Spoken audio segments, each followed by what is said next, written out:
Style আর কিছুই না। সিফাতটাও দেখা যাও একসাথে, দুজনে ম্যাচিং করে আসছে। অনেক ছবি দেখেছি আপনারও, এটা কেন করেছেন একটু যদি বলতেন। আসলে আমরা যেহেতু অভিনেত্রী, তো আমাদের কাছ থেকেই মানুষ কি বলে স্টাইলটা শেখে। তো এটা একটা স্টাইলের পার্ট বলতে পারে, নাথিং এলস। ড্রেসের সাথে ম্যাচ করা, হ্যাঁ এক্স্যাক্টলি। ও আচ্ছা আচ্ছা, হ্যাঁ দরদ সুপার একটা সিনেমা। আসলে ডে বাই ডে মানে এই সিনেমাগুলোর কারণে এখন মনে হয় যে বাংলা চলচ্চিত্র অভিনেত্রী বলতে প্রাউড লাগে, সিরিয়াসলি। কাজ চলছে আপাতত, এখন সময় দিচ্ছি আমার সন্তানকে। আর কিছু টুকটাক কাজ চলছে, অভিনয়, ফটোশুট, যেটা যথারীতি সবসময় আমাকে দেখে থাকে।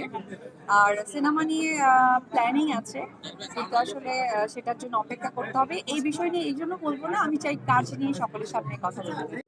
জয় যেহেতু স্কুল রানিং, সো সেই জায়গা থেকে একটু সময় করে দেখাবো, কারণ আমি ওকে অনেক কিছুতে রেখেছি, তো এখনো সময় হয়ে উঠতে পারিনি। আমরা মা ছেলে দেখবো এবং শেয়ার করবো।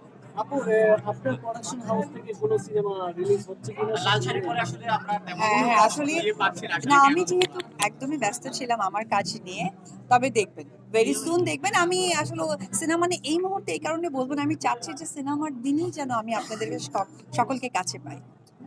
আচ্ছা দিদি, থ্যাংক ইউ।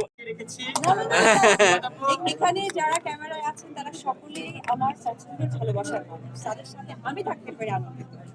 এই যে দিদিকে সুন্দর দেখানো বা এই যে কোরিওগ্রাফারের পিছনে বা আপনার কিছু কাজ থাকে বিভিন্ন প্রোগ্রামকে ডিজাইন থেকে শুরু করে, কেমন লাগে আসলে এই কাজগুলোর সাথে নিজেকে যুক্ত করতে পেরে? আসলে আমি তো কোরিওগ্রাফার না, আমি অ্যাজ এ মডেল, কিন্তু আমি একটু ক্রিয়েটিভ কাজ করতে পছন্দ করি, খুব সিলেক্টিভ। সো আমার কাজ হচ্ছে ক্রিয়েটিভ লেআউট বের করা, যেহেতু আমার একটা স্টুডিও আছে, স্টুডিও বাই নিউজ, সবাই জানেন, এবং আমার একটা ছোট্ট একটা ব্র্যান্ড আছে নুসরাত। তো সেখান থেকে আসলে আমরা ড্রেস ডিজাইন করি, এবং আমার স্টুডিওতে যে শ্যুটগুলো হয় সবার না, সেলিব্রিটি যারা আছে এবং যারা আমাকে পার্সোনালি পছন্দ করে, যেমন দিদি আমাকে অনেক পছন্দ করে, এটা আমার জন্য ব্লেসিং, ট্রাস্ট করে। সো আমি চেষ্টা করি যারা আমার খুবই ক্লোজ টু হার্ট, তাদের আসলে খুব সুন্দর মতো করে একটা লেআউট দিয়ে আমি আসলে তাদের প্রেজেন্ট করতে। That's it. এখন আসলে কি নিয়ে ব্যস্ত বা সামনে কি কাজ আসছে পরে কি আপনার নিউ ক্রিয়েশনের নিউ ক্রিয়েশনের ক্ষেত্রে আমি এখনই বলে দিব দিদি, ছোট করে আমার একটা বই আসছে সামনে, থ্রিলার জনরার, একটু কমার্শিয়াল বেস। তো এখনই আমি আসলে এটা অ্যানাউন্স করতে চেয়েছিলাম না, আমি লিখছি, এখনো শেষ হয়নি। সো যখন ওটা আসবে ইনশাল্লাহ আপনাদের দোয়াতে সবাইকে জানিয়ে দিব। বইমেলা বা বইমেলার আগে, আমি আসলে ওই উদ্দেশ্য করে লিখছি না, আমি আসলে ফিল্মের জন্য লিখছি, সো ভিজুয়াল চিন্তা করে। আচ্ছা দিদি, আরেকটা প্রশ্ন। আচ্ছা, আপনি এখন মানে দেশের গন্ডি পেরিয়ে বাইরেও কাজ করছেন, বাইরে আপনার এখন কোথায় কোথায় কি কাজ হচ্ছে?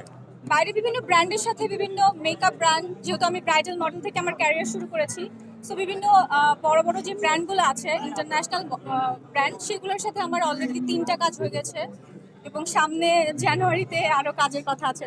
এই পর্যন্তই আসলে এখন আপডেট দিতে পারছি। Thank you. Okay, thank you.